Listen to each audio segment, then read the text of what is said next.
আমার বাবার মুখ দেখতেছে আমার মেয়ে। আজ পারভেজের বাবা মা ভাই বোন তাদের কান্না আর্তনাদ হাজারিয়ে এলাকা বাড়ি হয়ে যাইতেছে। পারভেজের মা তার সন্তানের পরিহিত জামা কাপড় নিয়ে চিৎকার করতেছে, হাউমা করে কান্না করতেছে, বারবার অজ্ঞান হয়ে যাইতেছে।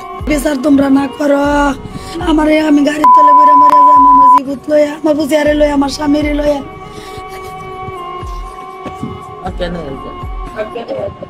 স্বাভাবিক ভাই, যে হারায় সেই বোঝে হারানোর কত বেদনা। বাবা মা কত স্বপ্ন দেখছে সন্তানকে নিয়ে, আর একটা সন্তানকে এতটুক এই পর্যন্ত নিয়ে আসতে কতটুক কষ্ট হয়েছে বাবা মার শুধু বাবা মাই জানে। আজ এক নিমিষে তাদের স্বপ্ন ভেঙে চুরমার করে দিল দুইটা মেয়ে। আমি দেখে লই আমাকে, আমি দেখে আনলে পরে বাসি দিবা করে আমি বাসি যাই, আমি কিচ্ছু চাই না। যে জিগায় আমি খেললে আমার বাবারে মারছে, কি অপরাধে মারছে? আমার বাবা জীবনও কোনো অপরাধ করছে না।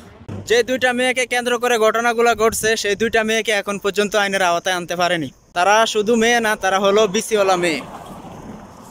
বিসিওয়ালা মেয়ে না হইলে আমি জানি যে সব থেকে নারী জাতির মন নরম থাকে, নারী জাতির ভিতরে মায়া দয়া বেশি থাকে।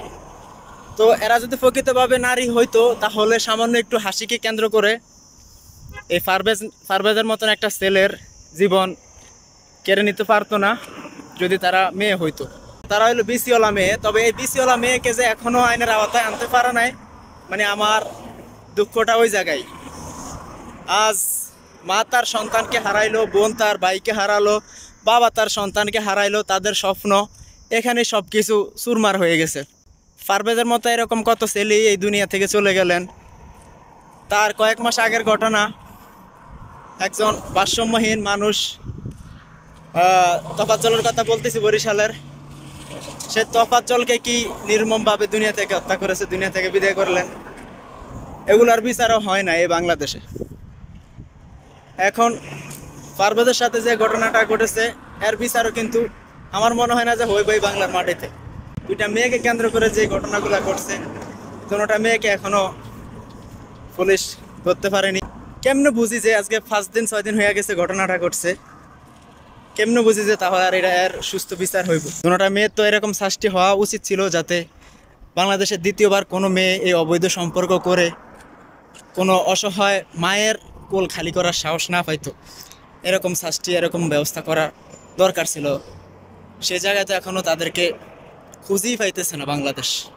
আমার মনে হইতেছে যদি এই দুটা মেয়েকে খুঁজে বের করে এনে রিমান্ড দেওয়া হইতো বা বেগুন থেরাপি দেওয়া হইতো, তাহলে সব তথ্য বের হয়ে যেত যে কী কারণে তারা এই ঘটনাটা ঘটাইছে, আসলে এই ঘটনার সাথে কারা জড়িত রয়েছে, সব কিছু বের হয়ে যেত যদি দুটা মেয়েকে কোনো থেরাপি দেওয়া হইতো। আমি সবার কাছে একটা রিকোয়েস্ট করব, আগে যেতে এই দুটা বিসিওয়ালা মেয়েকে খুঁজে বের করে তাদেরকে থেরাপি দেওয়া হয়, তাহলে দেখবেন সমস্ত তথ্য বের হয়ে যাবে যে কী কারণে এই সমস্ত ঘটনা ঘটছে। না হয় সামান্য একটু হাসির কারণে তো এত বড় একটা দুর্ঘটনা ঘটার কোনো যুক্তিই নেই। ঠিক আছে, ভিডিওটা শেয়ার করবেন, আর দুটা মেয়েকে অতি দ্রুত খুঁজে বের করে তাদেরকে শাস্তি দেওয়া হোক, যাতে দ্বিতীয়বার বাংলাদেশে কোনো মেয়ে এরকম ঘটনা না ঘটাইতে পারে ভাই।